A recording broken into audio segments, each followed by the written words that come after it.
Good evening, everyone. We've spent this series exploring the architecture of the self, how our identities form, how they shift, and how they can be threatened.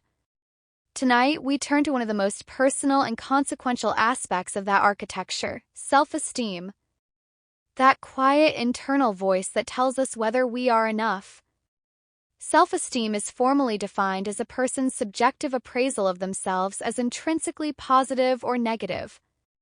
The concept was crystallized by Rosenberg in 1968 and remains central to how psychologists understand well-being. It is not merely feeling good about yourself, it is the fundamental judgment you make about your own worth. What happens when that judgment is chronically low? What protects it? And where does it come from in the first place? These are the questions we'll explore tonight, through the lives of people who have staked their self-worth on very different things, and with very different consequences. Part 1. The weight of low self-esteem. People with chronic low self-esteem face a constellation of disadvantages.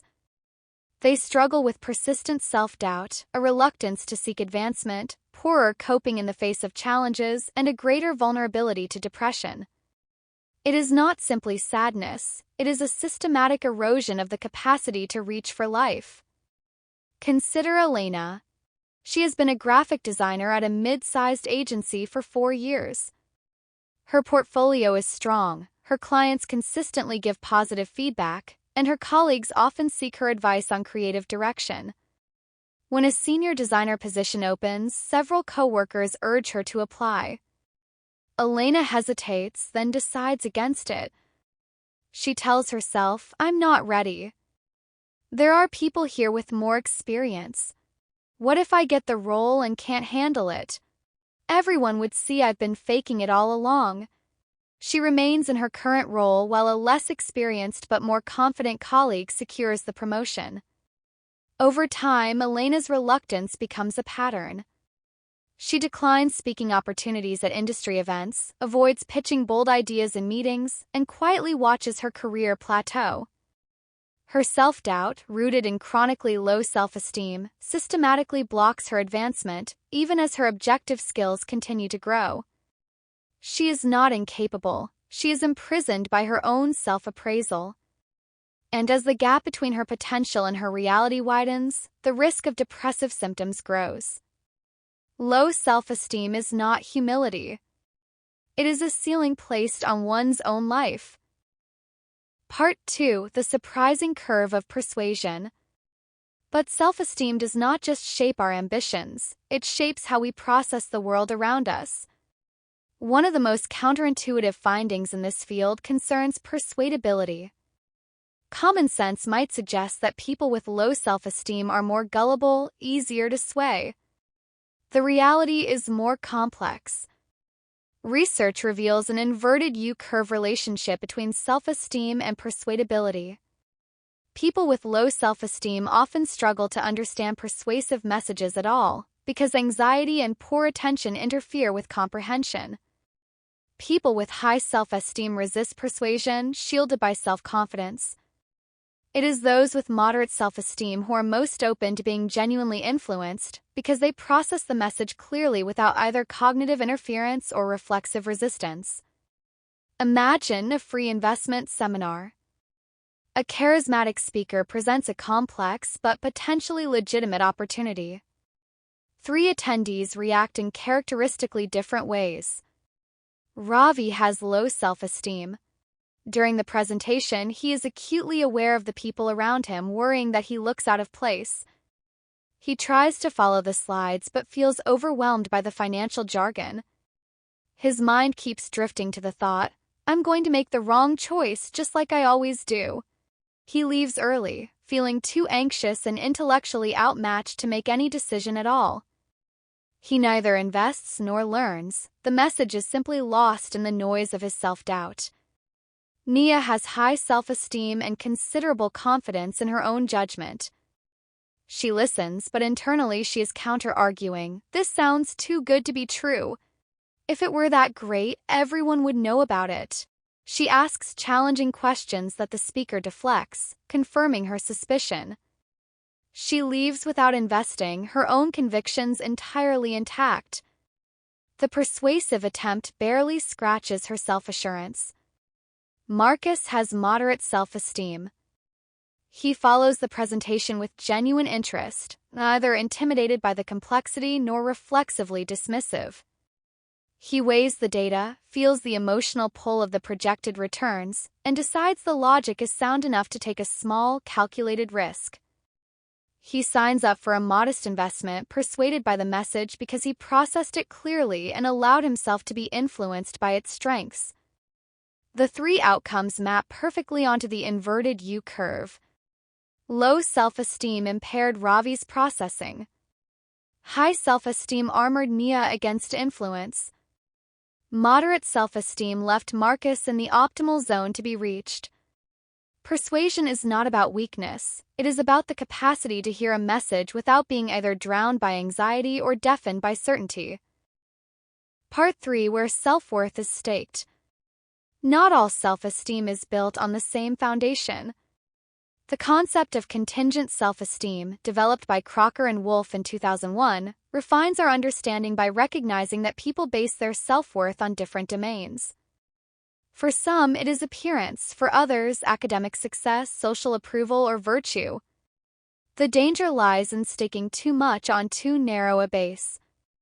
People who tie their self-esteem to a small number of sources have lower psychological well-being and are acutely vulnerable to setbacks in those specific areas. Studies have even shown that those who base their worth on work performance are more likely to come to work sick, risking their health to protect their self-image. Consider Candy, a beauty and lifestyle influencer. Her entire sense of self-worth rests on her physical appearance.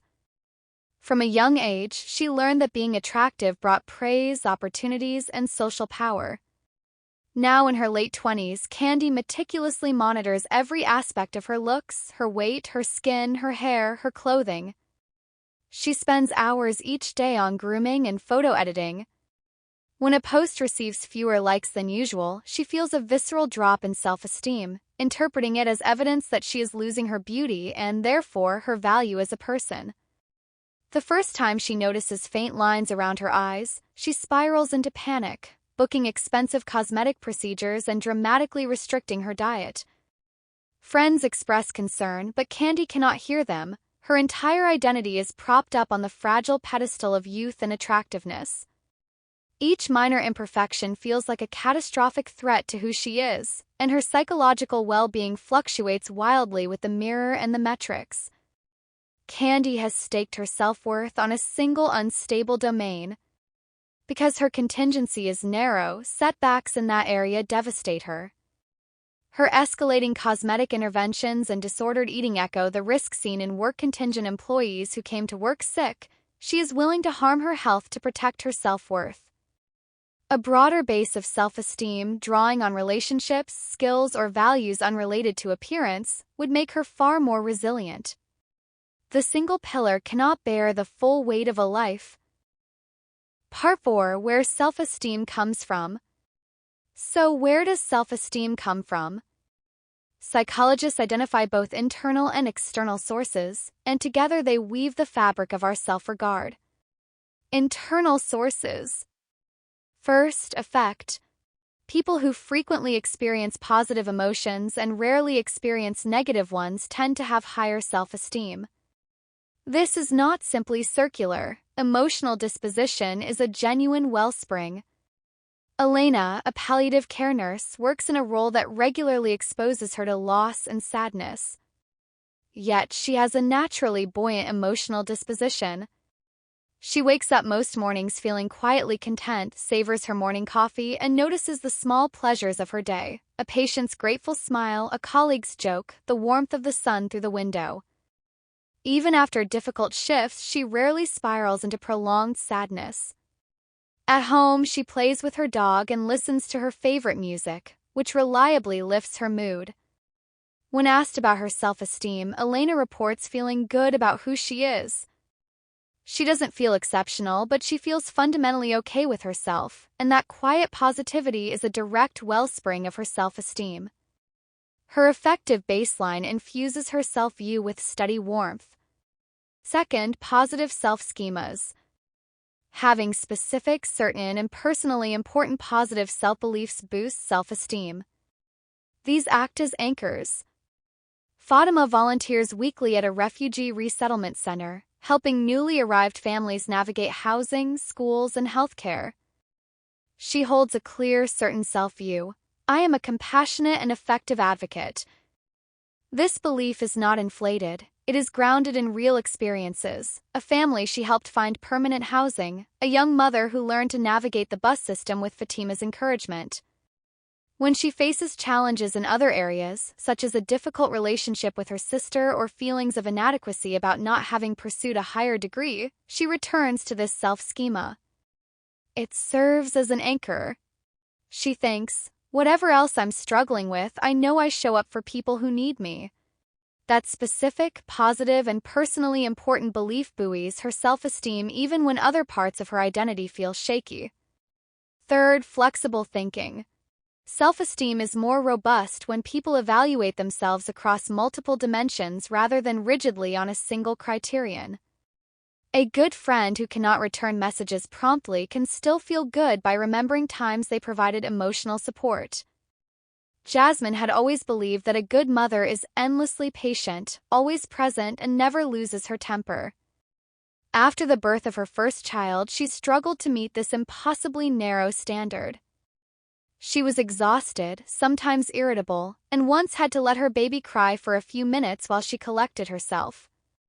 Her self-esteem began to crumble under the weight of that single, rigid criterion. A conversation with her own mother helped her think more flexibly. Her mother said, "You can't measure motherhood with one stick. You're a loving mother when you hold her at 3 a.m. You're a responsible mother when you make sure she's fed and safe. You're a human mother when you need a minute to breathe. All of those are real." Jasmine began to hold a more flexible self-view. She could be a good mother in many different ways, not just the impossible one she had fixated on. Her self-esteem recovered because it was no longer hanging by a single, brittle thread. External sources, the sociometer model. But self-esteem is not purely internal. One of the most influential modern theories, sociometer theory, proposed by Leary and colleagues in 1995, argues that self-esteem is fundamentally an internal barometer that monitors the quality of our social relationships. It gauges the degree to which we are being included or excluded by others. When signs of exclusion appear, self-esteem drops, which feels aversive. That negative feeling then motivates us to modify our behavior to seek re-inclusion. Self-esteem in this view is not an end in itself. It is a mechanism for maintaining social bonds. The evidence supports this causal direction. Longitudinal studies show that being liked by others predicts later increases in self-esteem, but high self-esteem does not predict being liked later. The traits most strongly linked to self-esteem are precisely those that help gain social acceptance in a given context: appearance for students, kindness for partners. Consider Sienna, who transferred to a large university knowing almost no one. Initially, she was quiet and somewhat invisible. Her self-esteem was moderate at best. By chance, she joined a small, tight-knit student volunteer group. Over the semester, group members began to genuinely like her. They saved her a seat, invited her out, sought her opinion. As her social acceptance grew, Sienna's self-esteem rose steadily. By the end of the year, she described herself as confident and secure. Her sociometer registered increasing inclusion, and her internal gauge rose accordingly. In the same group, another student named Jasper arrived with very high self-esteem, charming, self-assured, expecting to be the center of attention. He did not become well-liked, however, because his confidence often came across as self-absorption. His high self-esteem did not translate into greater social acceptance over time. If anything, the group grew weary of him. Sienna's experience, not Jasper's, captured the true causal direction. Being accepted builds self-esteem, not the reverse. There are criticisms of this model. Some researchers point out that people often respond to rejection with withdrawal or aggression, not with efforts to be re-included, which seems to contradict the theory's motivational purpose. Nevertheless, the sociometer model has shifted how we think about self-esteem not as a private possession but as a relational signal, a gauge that reads the social temperature and tells us whether we belong. What we take with us. So what does all this mean for how we hold our own self-worth? First, low self-esteem is not a personality quirk, it is a life constraint. Elena the Designer shows us how self-doubt can systematically close doors that objective ability has opened. Recognizing this pattern is the first step toward interrupting it. Second, the persuasion curve teaches us that neither anxiety nor arrogance serves us well. The sweet spot for learning and growth is moderate self-esteem, enough confidence to engage, enough humility to listen. Third, diversify your sources of worth. Candy's story is a warning. A single contingency, whether appearance or career or approval, is a fragile pedestal. The broader the foundation, the more resilient the self. Fourth, cultivate internal anchors, a positive emotional baseline, specific and certain self-beliefs, and flexible thinking. These are not fixed traits, they are practices. Notice the small joys, affirm the real ways you show up for others, and refuse to measure yourself with a single stick. Finally, remember that self-esteem is fundamentally social. It rises and falls with the quality of our connections. This is not weakness, it is design. We are built to belong, and our internal barometer is simply doing its job. Honor it by investing in the relationships that genuinely include you, and by learning to read the gauge with wisdom rather than panic. Self-esteem is not about thinking you are perfect. It is about knowing that you are fundamentally worthy, and building a life that reminds you of that truth every day. Thank you.